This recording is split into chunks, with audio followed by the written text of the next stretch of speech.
Hey guys, this week I'm in the Cariboo region of British Columbia, and today I get to do something that I've wanted to do for a long time. A couple years ago, I read this book, 3 Against the Wilderness, and I was so moved and inspired by the story. It's a book about a man, Collier, his wife Lillian, and their son Vesey. In 1920, Eric moved from England to British Columbia. He was working at the Gang Ranch where he met his wife Lillian. And in the early 30s, when Vesey was just 18 months old, they packed up a wagon, $33 cash, a tent, and 3 horses, and they moved into the wilderness to fulfill a promise that Lillian made to her grandmother. And that promise was to restore beavers back to the area. At this time, it was the heat of the fur trade, and beavers had been completely wiped out, which led to a lot of problems. All the dams started to erode, and all the water was drying up. All the farmers' cattle was dying of thirst. So Eric packed up his family and their belongings and headed into the wilderness. They built a small 4-bedroom cabin where they lived for 26 years. And I don't want to give away too much because you have to read the book yourself, but we're going to find that cabin today. I have one more stop planned about halfway there, and these winter days are short, so let's hit the road.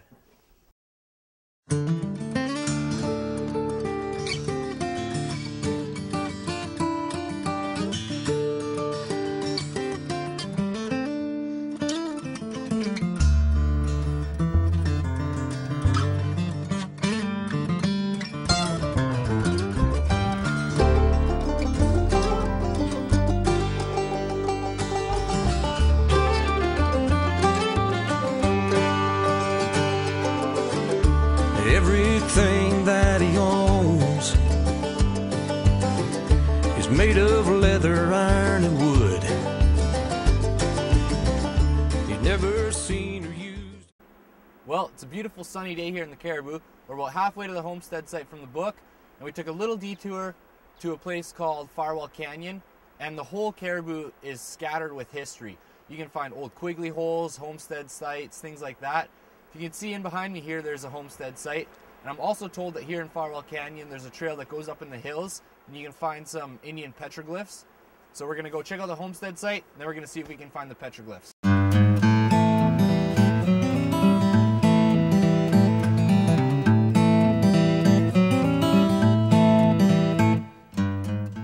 Well, I'm just getting here to the homestead site. I absolutely love finding things like this. You can kind of paint an image in your mind of exactly how things were lived back in the day, the struggles, the hardships of building your house and gathering food and everything. And as you can see, there's actually 3 houses here, which is super interesting for me because it makes me wonder if this is like a small community or just a few different families, or when the first settlers came and established here, maybe they had some kids, and when the kids grow up they build another house. But this site here actually has something really cool, which is a root cellar, and I'll show you that now. Here's the root cellar behind me. These things are so cool to find because you can see just how hard life was back in the day before they had refrigerators and the small things that we take for granted today.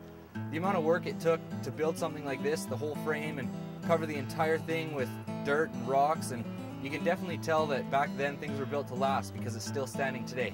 Let's take a look inside.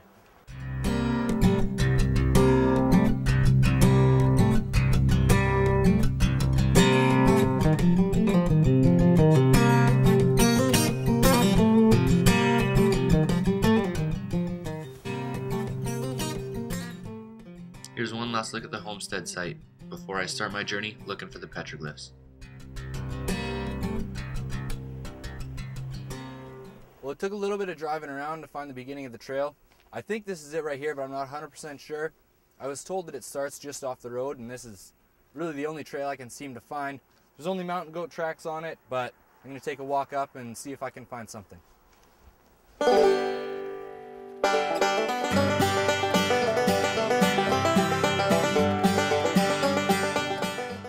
Definitely should have brought my snowshoes.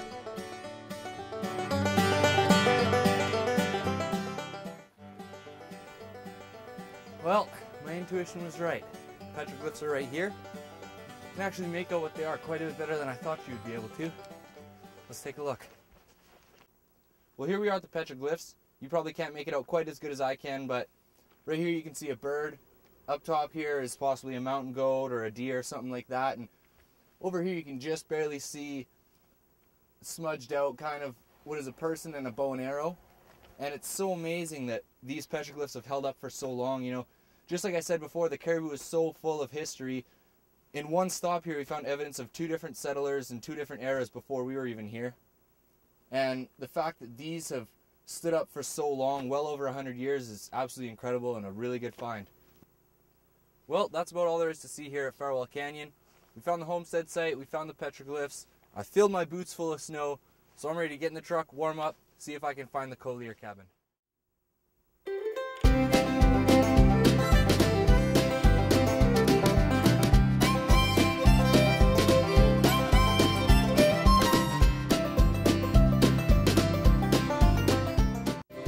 We got one last stop to pick up the snowmobile.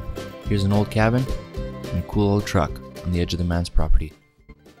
I'm on my last stretch of driving now, and the snow's coming down pretty hard.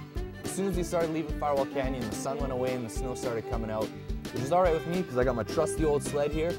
We got about 15 more kilometers on this road here, and then if my directions are right, we should have about 8 kilometers of a ride, and we'll fire up the old snowmobile and head into the cabins.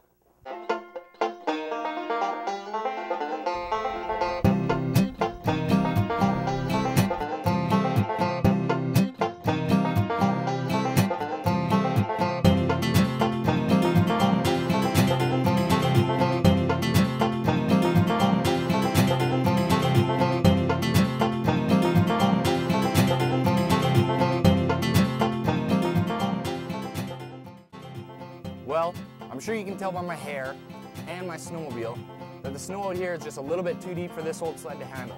Somehow, I made it about 7 kilometers. It was tons of fun, tons of powder, really messy. I got stuck a few times, but hey, that's all in the name of the game.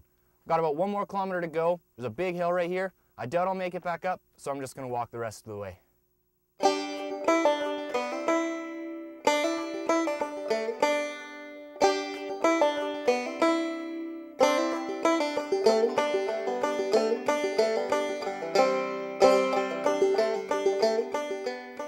Can't believe it, but I'm actually here. I'm at the Collier cabin, and let me tell you, that was way more than 1 kilometer.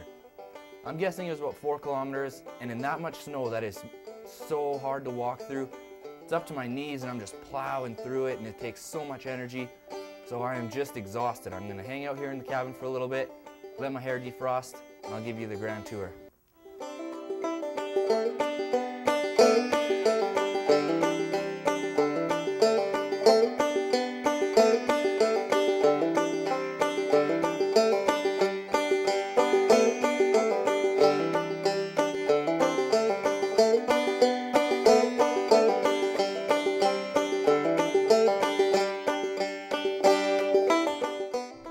As I enter the cabin, the first room you see, I'm guessing, is the family room.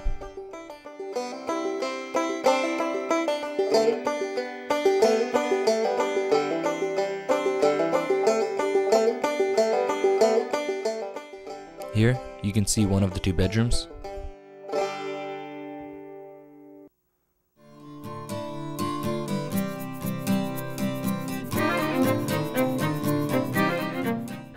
Here's the kitchen, which I was very surprised to find that at one point in time had running water. And on the back corner, the second of the 2 bedrooms.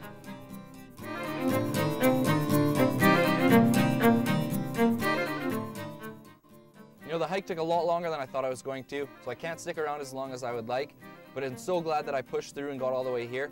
A couple times I actually thought I was going the wrong way and I debated turning around and heading back, but I'm so glad I pushed through and made it here and got to see the cabin and the homestead.